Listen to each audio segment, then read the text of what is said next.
এবার সড়কপথে বাড়ি ফেরার খবর জানাতে চলে যাব গাজীপুরে। সেখানে রয়েছেন সহকর্মী জাহাঙ্গীর আলম।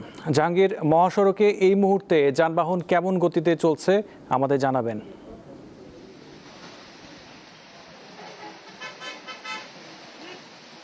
জি আসিফ, এই মুহূর্তে আসলে বৃষ্টি উপেক্ষা করে লোকজন কিন্তু নিজ নিজ গন্তব্যে যাচ্ছে। আমরা চন্দ্রাত্রী মোড়ে রয়েছে, আমরা একটু দেখাতে চাই লম্বা সারিতে যানবাহন চলছে এই চন্দ্রাত্রী মোড় থেকে বগুড়া বাইপাস পর্যন্ত, এবং চন্দ্রাত্রী মোড় থেকে নবীনগর যে রুটটি রয়েছে সেই রুট দিয়ে প্রায় দীর্ঘ 20 কিলোমিটার এলাকা জুড়ে কিন্তু লম্বা সারিতে যানবাহন চলছে। এবং আমাদের ঠিক পেছনে অর্থাৎ টাঙ্গাইলের দিকে যে রুটটি রয়েছে সেখানেও কিন্তু প্রায় কালিয়াকৈর বাইপাস পর্যন্ত প্রায় 7 কিলোমিটার এলাকা জুড়ে লম্বা সারিতে যানবাহন চলছে।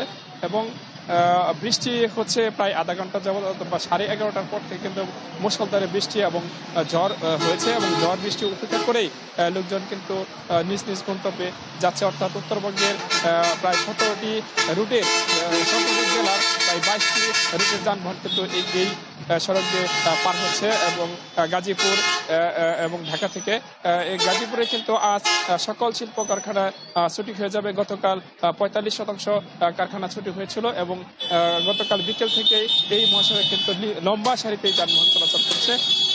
রাতেও প্রচন্ড পরিমাণে বৃষ্টি হয়েছে। বৃষ্টির কারণেই প্রায় 20 থেকে 30 কিলোমিটার পর্যন্ত লম্বা সারিতে ছিল। সকালে কিছুক্ষণ বৃষ্টি কম থাকার কারণে লম্বা সারিতে ছিল, যানজট দেখা যায়নি। কিন্তু 11:30টার পর থেকে যখন বৃষ্টি হচ্ছে তখন থেকে মানুষ কিন্তু বৃষ্টিতে ভিজে বিভিন্নভাবে যার যেভাবে যাওয়া সম্ভব অর্থাৎ ট্রাকে করে এবং বাসে করে যাচ্ছে। সবচেয়ে বেশি সময় হচ্ছে চন্দ্রাত্রী মোড়ে কিন্তু প্রত্যেকটি বাস কাউন্টার বন্ধ রয়েছে। অর্থাৎ আরও একদিন আগে থেকেই আইনশৃঙ্খলা বাহিনীর সদস্যরা বাস কাউন্টারগুলো বন্ধ করে দিয়েছে, যার কারণে যারা আগে টিকিট কাটা রয়েছে তারা কিন্তু যাত্রী নিজ নিজ বাসে যেতে পারছে। অর্থাৎ চন্দ্রা মোড়ে এসে যারা নতুনভাবে টিকিট কেনার জন্য চেষ্টা করছে তারা কিন্তু আসলে টিকিট পাচ্ছেন না এবং হয়রানির শিকার হচ্ছে। অতিরিক্ত ভাড়া গুনতে হচ্ছে যাত্রীদের। যাত্রীরা আমাদের অভিযোগ করেছেন যে যেখানে ভাড়া 2 থেকে 3 গুণ নেওয়া হচ্ছে সেখানে আইনশৃঙ্খলা বাহিনীর সদস্যদের কাছে বলেও কিন্তু কোনো লাভ হচ্ছে না। কারণ এই কাউন্টার থেকে দাঁড়িয়ে অর্থাৎ কাউন্টারের পাশে দাঁড়িয়ে টিকিটগুলো বিক্রি হচ্ছে, এবং অন্য প্রান্তে গিয়ে কিন্তু যাত্রীদের তোলা হচ্ছে। এবং যাত্রীরা কিন্তু ভোগান্তি প্রতিবারের মতো এবারেও হচ্ছে। তো বৃষ্টির কারণে অনেকটা বেশি ভোগান্তিতে পড়তে হচ্ছে, কারণ 2 দিন পর পরে ভেঙে ভেঙে বৃষ্টি হচ্ছে এবং বৃষ্টিতে ভিজে তারা যাচ্ছে। আমরা দেখতে পাচ্ছি যে বিভিন্ন গরুবাহী যে ট্রাকগুলো রয়েছে সেই ট্রাকগুলোর মধ্যেও কিন্তু যাত্রীরা যাচ্ছে তাদের নিজ নিজ গন্তব্য। অর্থাৎ ভাড়া কম দেওয়ার উদ্দেশ্য করে আসলে তারা ঝুঁকি নিয়ে যাচ্ছে নিজ নিজ গন্তব্যে।